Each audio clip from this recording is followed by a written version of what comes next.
Ngayon punta tayo dito sa inyong design plate. Class, ito yung design plate natin. Ito yung pattern. Yung solution nito ay ganun din ang gagawin nyo. So para matuto kayo mag-design, I will give you an example. So the design problem is design a yoke connection similar to the one shown in figure 1. This is your figure 1. Yoke connection. To withstand a load of 4,000 pounds repeated in one direction, if the material is AISI 1735 as ruled, then find dimensions. Itong A, B, C, D, E, M. So meron tayo ditong computed value, di ba? Ito yung lumalabas sa computation at yung adjusted, yung tinuro ko sa inyo, standard. So nakita niyo itong yoke connection, yung para siyang yoke. Yung gumagalaw siya dito, may pin. Ito ay may pin. Ito yung Y, yung naka-Y sa kanya. Ito yung tinatawag natin na yoke.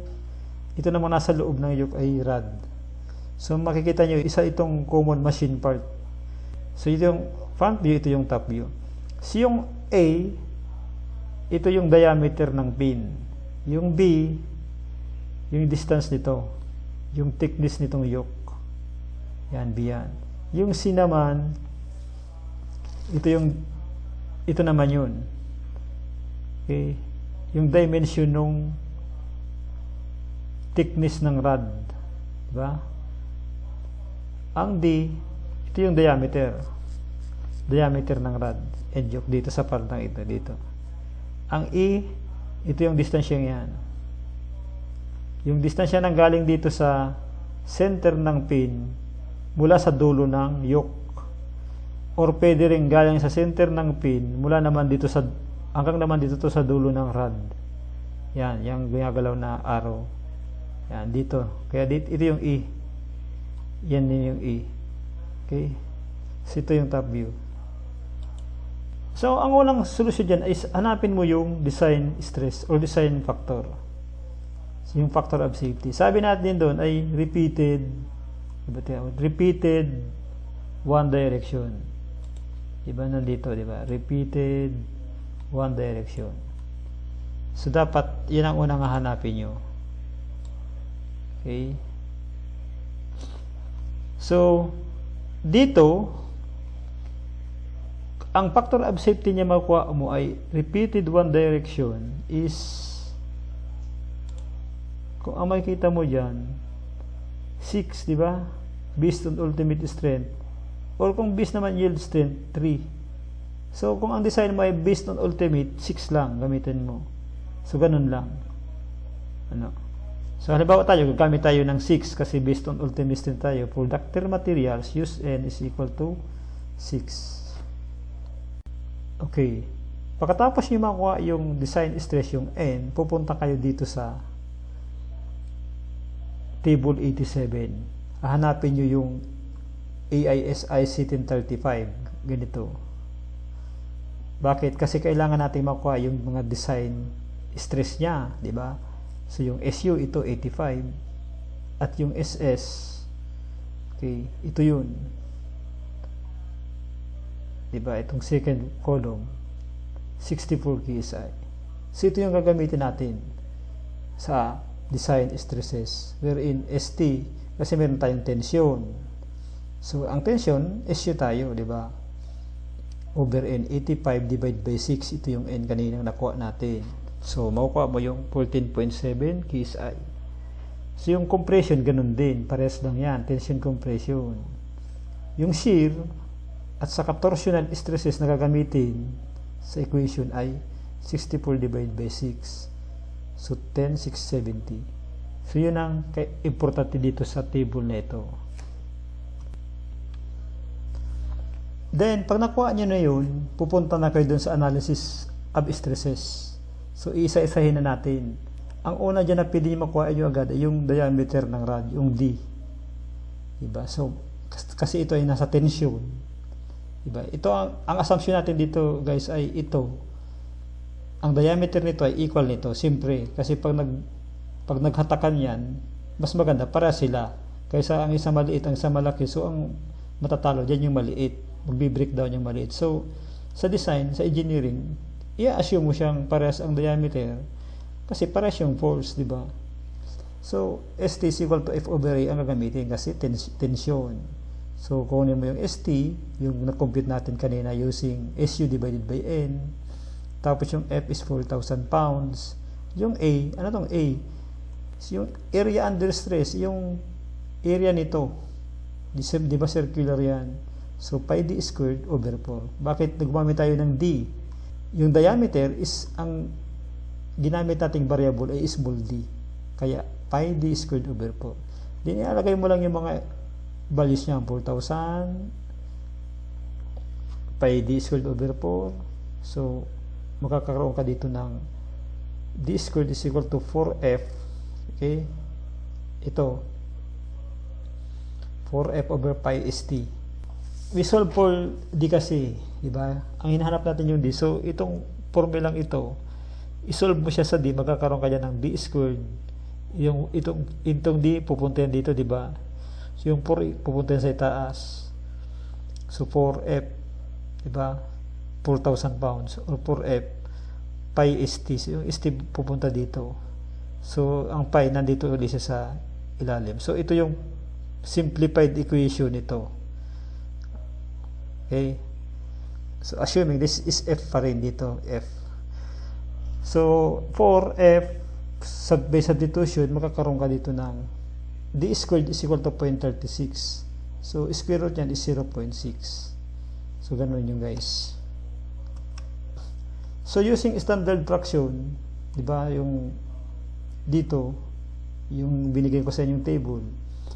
So, yung 0.6 inches is between 916, di ba? 916. So, kasi ang 0.6, mas mataas siya ng konti sa 0.5625. Mas mataas siya ng konti sa 916. Pero mababa naman siya sa 58 na 0.625. So, malalaman nyo kung saan kayo pipili dito, di ba? Pipili kayo dyan kung saan between dyan. Kung anong value ng 0.6. Okay, ang 0.6 ay nandito sa pagitan ng 316 at 78. At dito sa 316 and 78, may mga standard fraction dyan na 916 at 58. Kung babalikan nyo yung ating unang video. So, yung specifically, ito, nasa pagitan nitong dalawang ito. Diba? 916 and 58. At ito namang 916 and 58, nandito yan sa 316 to 78. Diba? Ito. So, sa pagitan nito, at particularly, nasa pagitan siya nitong dalawa. So, computed value minus standard value divided by computed value times 100%. So, 0.6, yung computed, 0.5625, ito, yung lower value muna. Dito ka magtitesting sa lower. Diba? Between siya dito, pero ang titestingin mo ang lower. Hindi ang higher. Kasi pag pumalto siya dito, automatic, magiging higher value ang gagamitin.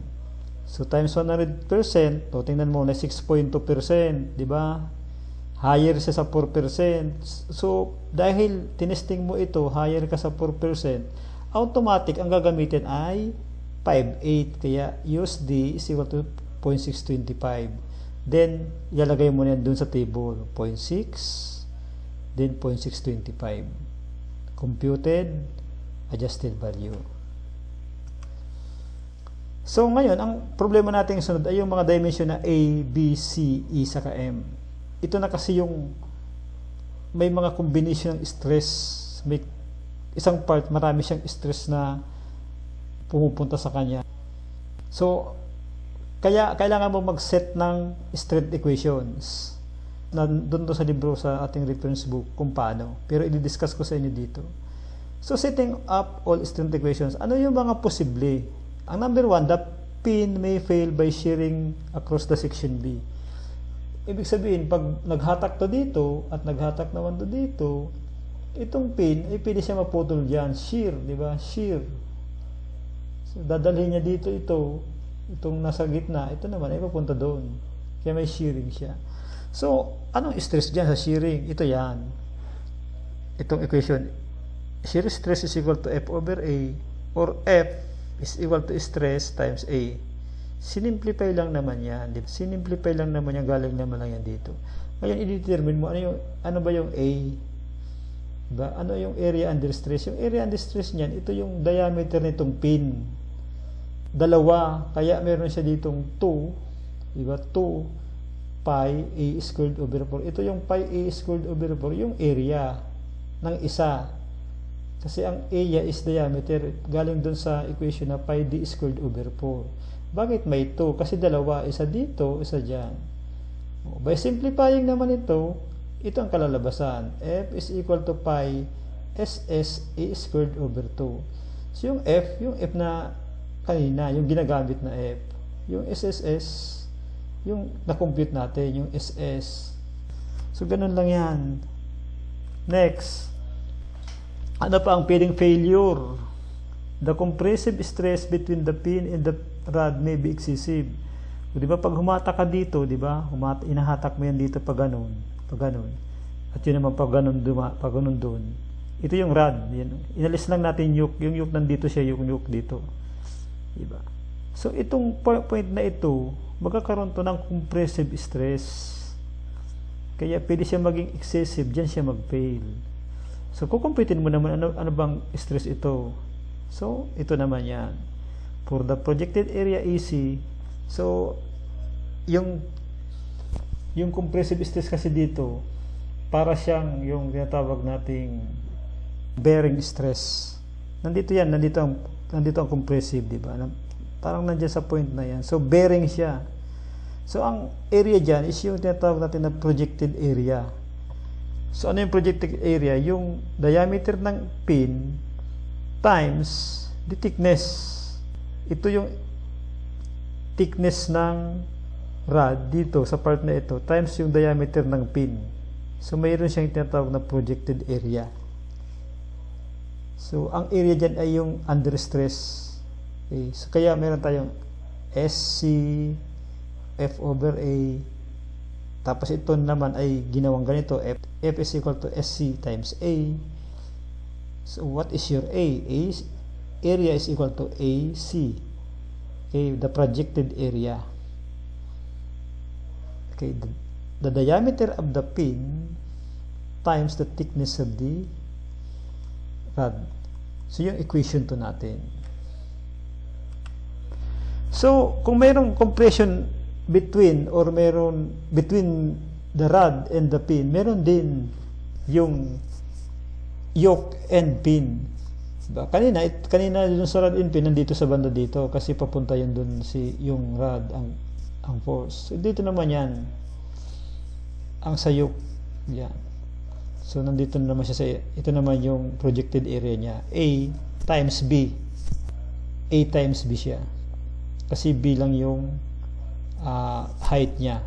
Okay. So parang ang length niya yung A, yung area ang pinag-uusapan natin, ang height niya is B. So ang mangyari dito ay 2. Okay, 2 projected areas dito sa baba ay dito sa itaas saka dito sa baba, o kaya ginagawang 2AB.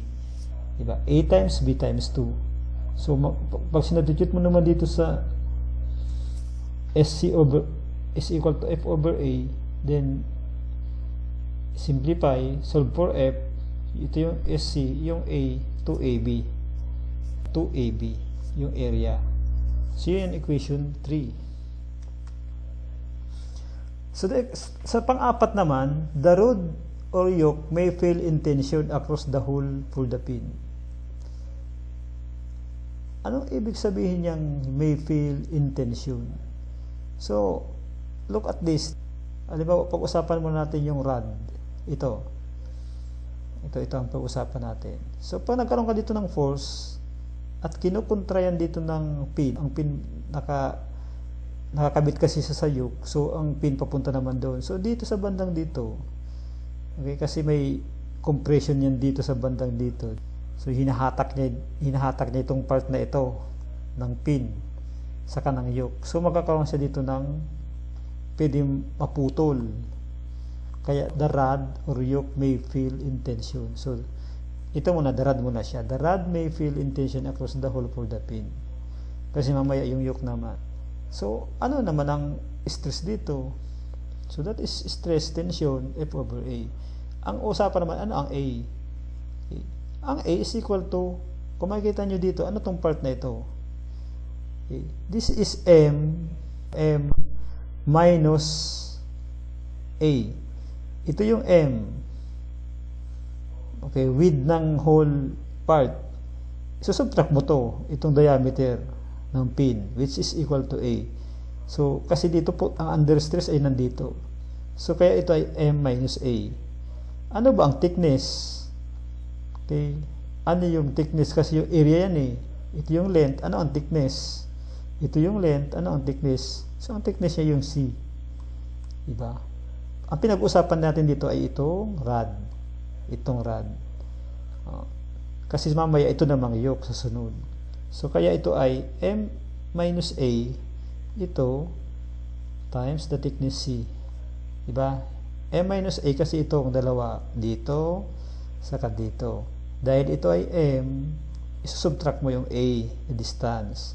So, ang kalalabasan nitong length nito saka length nito is equal to M minus A multiplied by C. Kasi bakit C? Kasi yung thickness naman ng rod. So, yun ang equation po. So, kanina, the rod. Ngayon naman ay yung yoke. Ito naman pinag-usapan. No? O, di ba? Kaya nandito naman tayo. Kanina, nandito tayo sa banda dito. Ngayon, dito naman. Pwede rin siya mag-fail dito sa intention dito. Banda yan dito. Yan, yan. Pwede rin siyang mag-putol dyan. So, same equation. Tension, F over A. Ang pag-uusapan naman lang dyan ay yung A. Ano ba yung A? So, ganun pa rin. M minus A. Diba? Itong length na ito, minus A.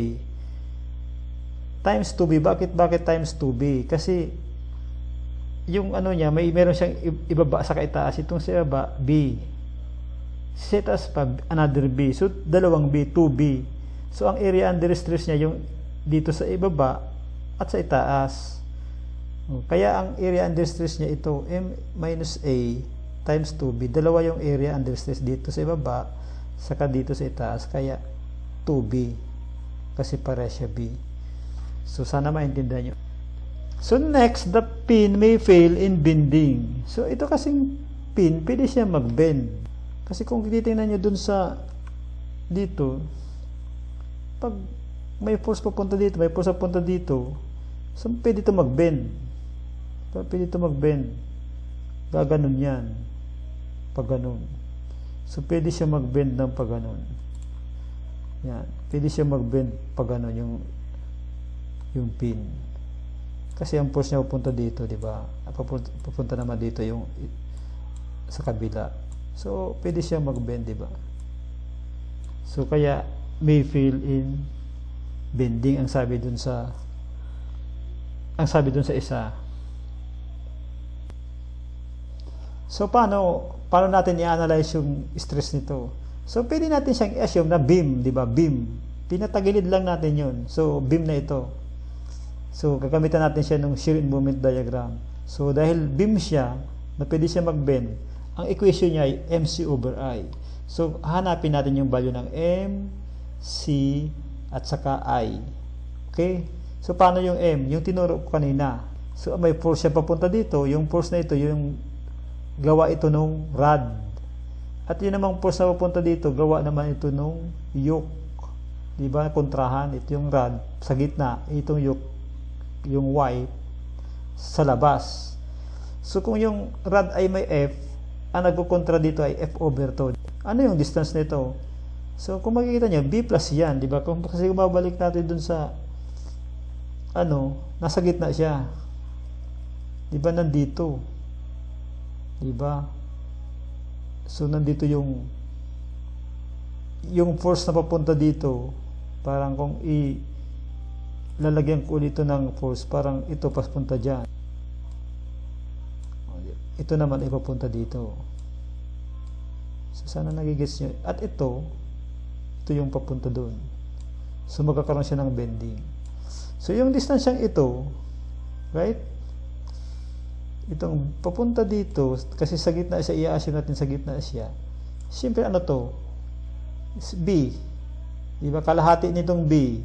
Kalahati nitong B. So, kalahati plus kalahating B. So, isang B plus C.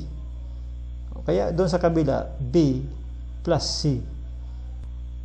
So, kaya dito ay B class C. Diba? Yung distansya ng F over 2, F over 2. So kung gagawa natin ng shear diagram, kasi na-determine naman natin yung mga F, yung mga force. So yung shear diagram, di ba, paitaas. So F over 2 ang distansya niya. O yan, F over 2. Pagdating dito, wala. So horizontal.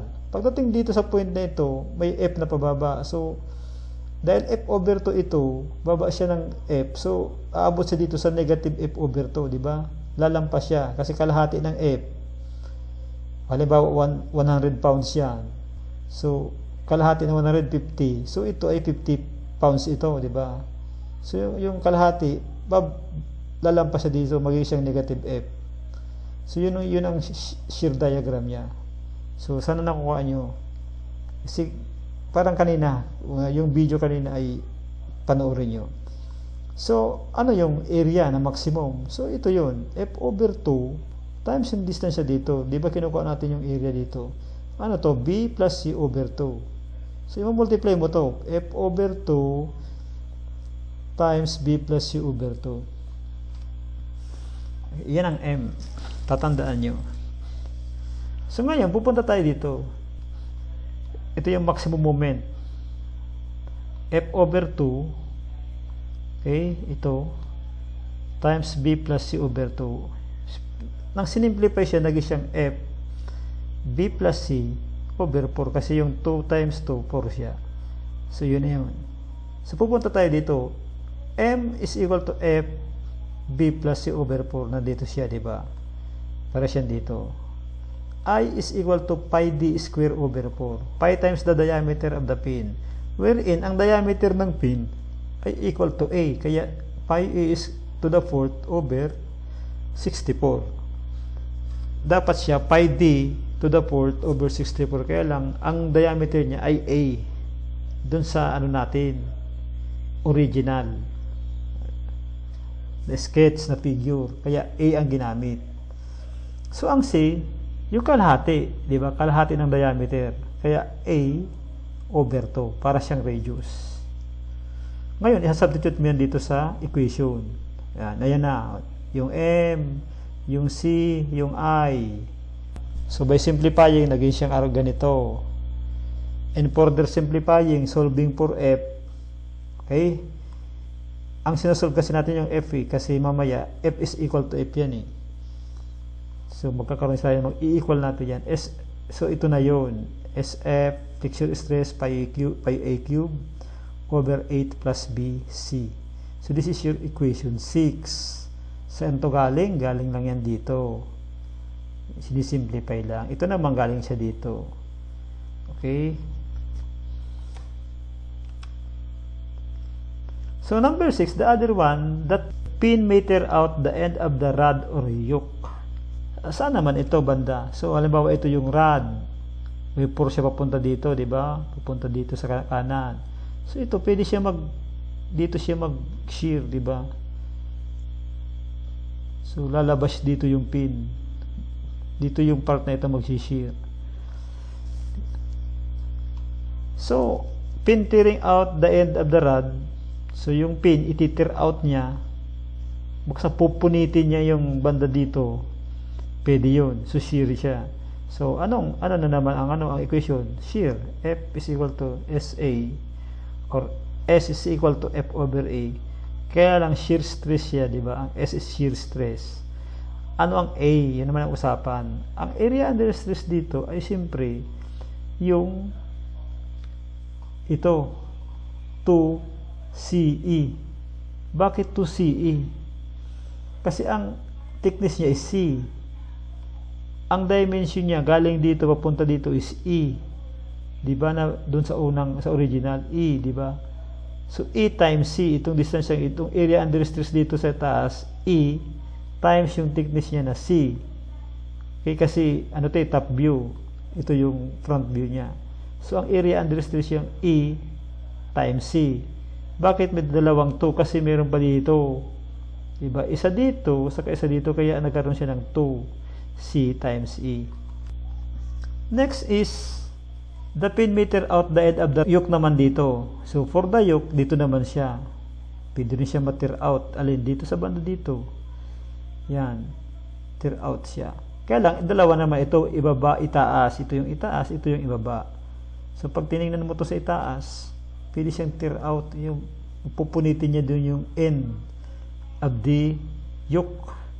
So, shear na naman siya. F is equal to S A, or S is equal to F over A ulit ito.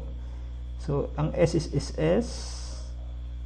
O, ano ang area under stress? Dito lang naman talaga lagi nag-analyze. Ano to? B times E, di ba? E ang distance. Ang thickness niya ay B. Okay, kaya BE. Bakit times 2? Kasi meron dito, di ba? Ito, BE ito, di ba? B times E, isa. Dalawa, kaya times 2. Bakit meron pang isang times 2 dito? Kasi meron siyang sa ibaba, itaas. Kung sa itaas mo titingnan, dito sa banda dito, merong isang shear stress. Diba? Meron siyang area under stress. Dito naman meron. Parang pa lang to sa itaas. Paano yung sa ibaba pa? Kaya meron siya uli ditong times 2. So, ganun yun. Then 2 times 2 is equal to 4. Simplify na lang. Ngayon, nakakuha tayo ng mga equation, di ba? Ito, pinagsama-sama na yung equation. Equation 1, equation 2, equation 3, equation 4, 5, 6, 7, and 8. Ito na yung analyze natin.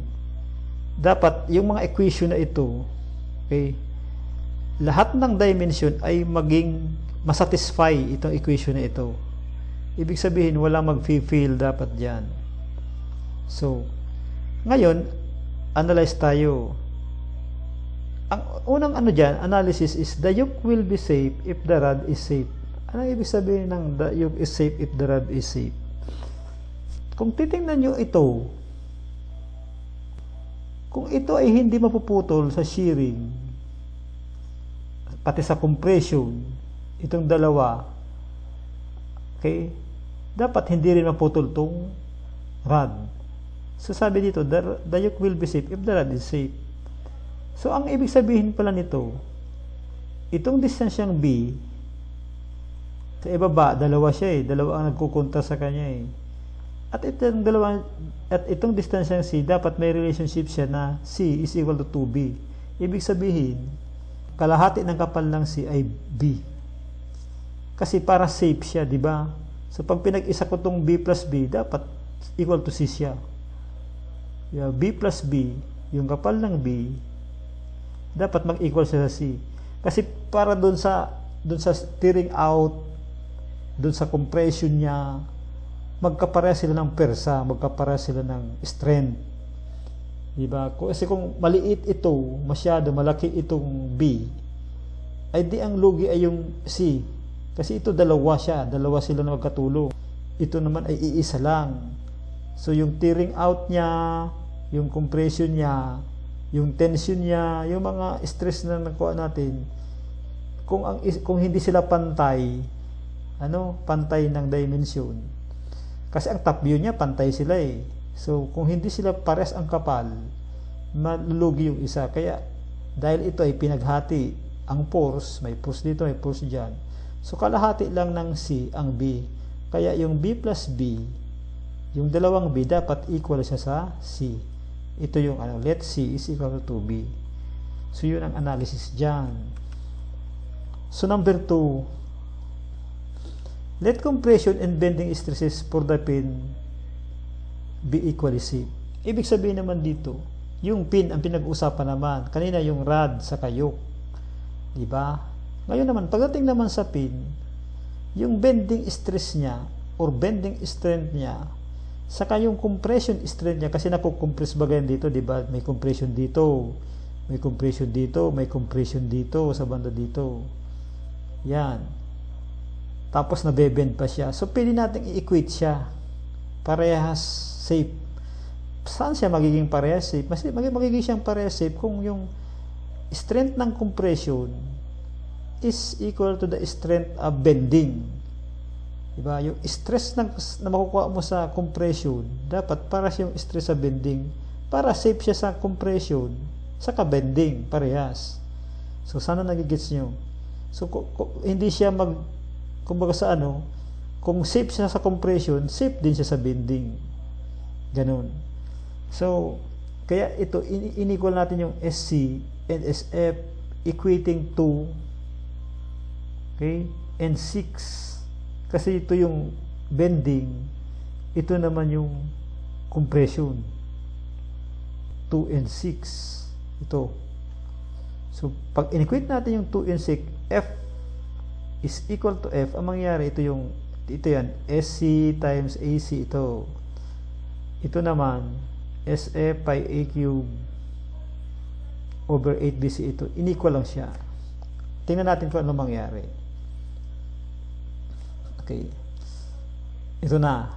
Diba? SC times AC, SF pi A cube 8BC, where SC is equal to SF. So, since dun sa isang assumption natin sa number 1 na ang C is equal to 2B or ang B is equal to C over 2, kung babalikan natin yung ito, yan, C is equal to 2B. So, pag sinubstitute natin yan dito, itong assumption na ito, yung B plus C, therefore, B plus C is equal to C over 2 plus C. Bakit kailangan natin to? Kasi yung B plus C, diba, yung thickness ito ng yoke, thickness ng rod. So, itong B, kalahati siya ng thickness ng rod. So, C over 2 plus C. Or, pag tiningnan mo kasi, mangyayari nito, dahil ito ay kalahati, diba, kalahati, itong B ay kalahati ng C. So, 0.5C. Diba? B is kalahati ng C. So, 0.5C. Plus C. So, for this equal to 1.5C. Diba? Saan ito gagamitin? Kasi mamaya, itong value ito ay ilalagay natin yan dito sa B plus C. Diba? B plus C is equal to 1.5C. So, ang galing dito, diba? B plus C. Ito, mga equation na ito. So, pag-aralan nyo na lang, ulitin nyo na lang panoorin. Okay? Pag hindi nyo nakuha. So, itong B plus C is equal to 1.5C. Kaya ito, therefore, the equation reduces to, diba? Ito, diba? Ito, SC is equal to SF. So, makancel na siya. Diba? So, yan. Makancel na yan, diba? Kasi equal siya eh. So, yung A dito, mababawasan sa dito ng isang A. Diba? Magiging siyang squared. Ito yan. Makakancel na rin ito dito. Right? So, C na lang siya. Ano pa? Yung B plus C is equal to 1.5C. So, nandito na. Yan. 8 at saka 5. So, ito na yung ilang yung equation. So, galing dito sa equation na ito, right? Itong C, mapupunta yan dito. So, we will solve for C, di ba? Solve for C. So, C, mapupunta yan dito. Cross multiplication, C squared. Pi A squared over 12. Or, by simplifying, C squared is equal to 0.26 A squared. So, may relationship na tayo ng A saka C dito. Yan. Ito na yung relationship natin kanina. So, or therefore, C, taking the square root, okay, square root of 0.26A squared, so magkakaroon ka dito ng C is equal to 0.51A. Yung 0.51 is square root yan itong 0.26. Ang square root na itong A squared is equal to A. Or A, okay, is equal to 1.96C. Paano naging ito galing dito? Simple lang naman. Yung 0.51, ilagay mo dito sa ibaba nung C. So, 1 over 0.51 is equal to 1.96. So, siguro naman, simple ano lang ito, simple algebra, di ba? Solve for A. So, ilagay mo dito sa ibaba 0.51. So, A is equal to 1.96C. Now, solving for C from equation 2. Balik tayo sa equation 2. So, ang equation natin ay ganito. F is equal to SC, compressive stress times AC. So, substitute natin yung 4,000 pounds sa given na F, tapos itong computed na SC. O, di ba?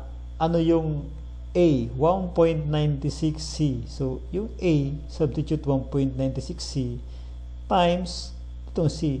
So, we now have C is equal to 0.144 or C is equal to 0.38 inches. So, nakuha natin yung value ng C dyan. Okay.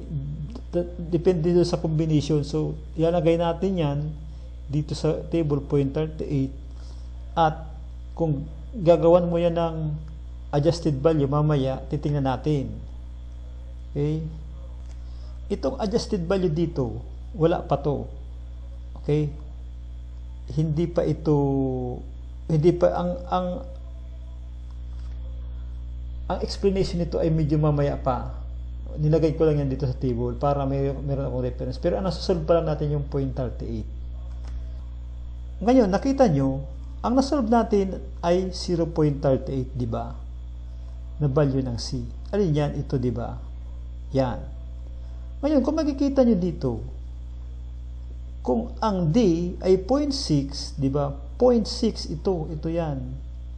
Kung ang C is 0.38, ang kalalabasan nito ay paliit siya dito, di ba? Magiging siyang paliit. Kasi 0.6 yan. Ibig sabihin yan dito, paliit yan. Magiging ganun, di ba? Kasi 0.38. Di ba? Ang C is 0.38, mas maliit siya sa 0.6. So kung makikita nyo, ang design ay parang mali. Ngayon, ang suggestion dyan ng mga designer, pag nag-design ka, kailangan mo yung aesthetics na tinatawag. Yung ang dating ng design mo ay matibay at saka maganda. So ang ginagawa dyan ay gagamit ka ng value na mas kunti, mas malaki kaysa dito sa D. Okay? Kunting mas malaki para maging ganun ang itsura niya. So kung 0.38 yan at lalakihan mo, wala namang problema, di ba? Kasi ang design natin ay ang nakuha nating dimension ay 0.38 lamang. Kung lalakihan mo yan, ang strength niyan ay hindi apektado, mas magiging siyang matibay. Kaya nagkaroon tayo dito ng adjusted value na 0.75. Yan, nakikita nyo. So kasi kunting mas malaki siya sa 0.625.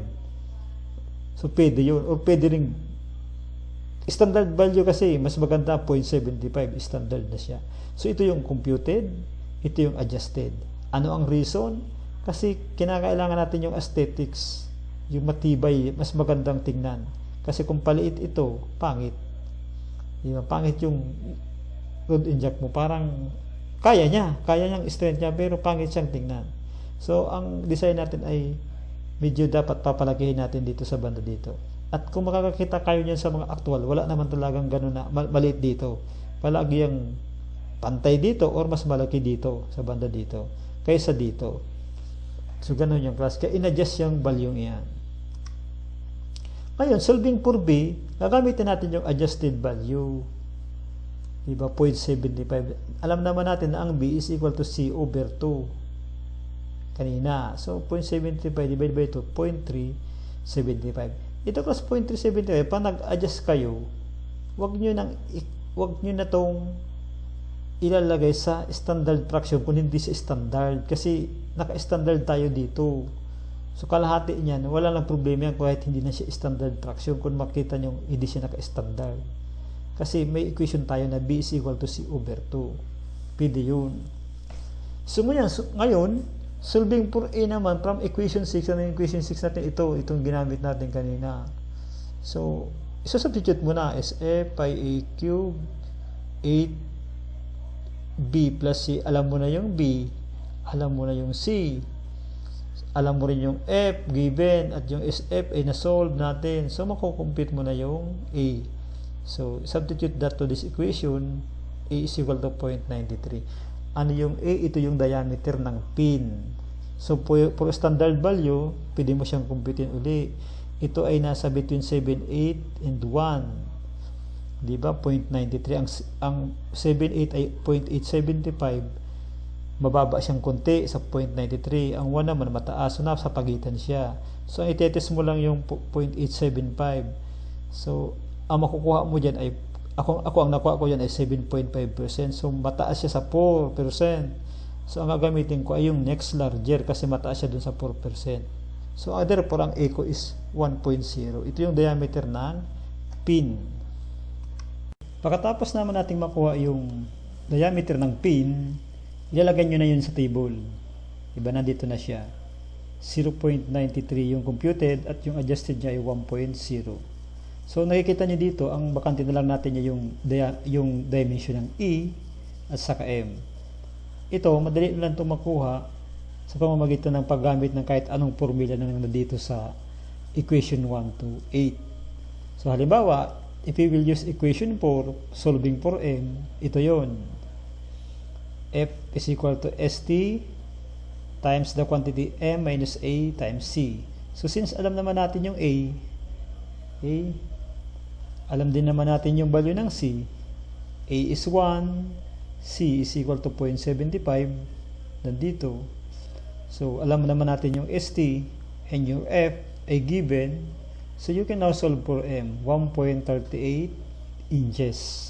Based substitution dito sa formula dito sa equation 4. Ngayon, kung makikita niyo dito, ang computed M niya is napakaliit niya. So, meron siyang very small margin around the hole. Bakit? Kasi yung hole, diba, yung butas na may nilalagyan ng pin is 1.0 inches ang diameter. 1.0 inches ang diameter niya. Tapos, ang M niya is 1.38 lang. Kung makikita nyo kasi dun sa figure, dito, makikita nyo dito sa figure niya, di ba? Ito yung M, di ba? Ito naman yung diameter ng pin. Ito nasa loob. Ito kasing nasa labas. Ito yung ulo ng pin. Ito yung ulo niya. Pero yung butas talaga, itong broken line. So, makita nyo ang diameter niya is 1. Tapos, ang computed M natin kanina is 1.38. So, ang ibig sabihin niyan, napakaliit na lang nung allowance. 0.38 lang. Hatiin mo yung 0.38 dun sa 1. So, napakaliit compared dun sa diameter. So, ang ginagawa dyan ay ina-adjust dun sa page 31 ng Design of Machine Elements, yung textbook natin. Meron siyang formula na recommended. Yung recommended formula ito. M must be equal to 1.8 of the dimension A o yung diameter ng pin. So, kung yung diameter ng pin ay 1, so ang M ay magiging 1.8 inches. So, ganun ang decision. Hindi na siya gagamit ng 1.38. At least ito 1.8. Meron na siyang 0.8 na allowance. Meron na siyang 0.4 sa kabila at saka 0.4 doon sa kabila. Kasi dalawa ang allowance niya. Dalawang side ang dapat may allowance ka. Kasi nga, yung M ay di pa nandito. So, yung M dito is dapat may allowance yun. Okay? So, yun.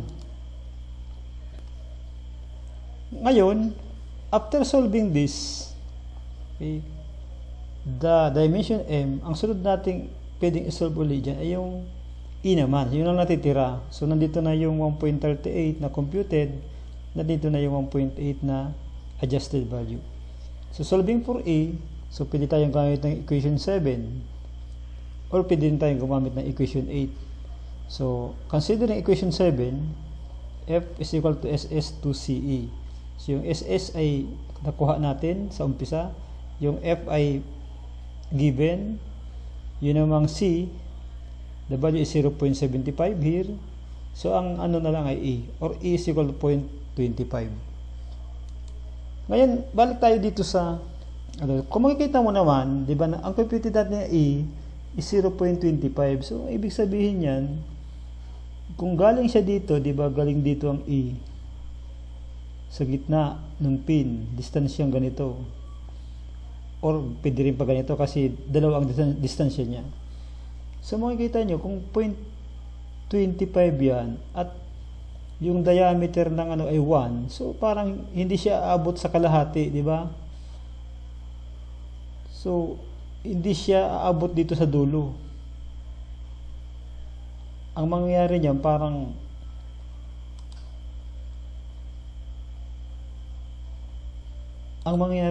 ganito lang yun na tawag diyan. Yung E nandito, di ba? Yung E diyan siya nakapatak. Di ba diyan? So itong distance na ito from this one is, makita mo, this is, kung ang diameter niya is 1, so ito is 0.5, di ba? So yan, 0.5 yan. 0.5 of an inch. Kung 0.25 ang E, di ba? Kung 0.25 ang E, ibig sabihin ito, nandito siya. So lalabas yung ano, di ba? Lalabas yung, nandito lang yung E. So hindi masasakop ito.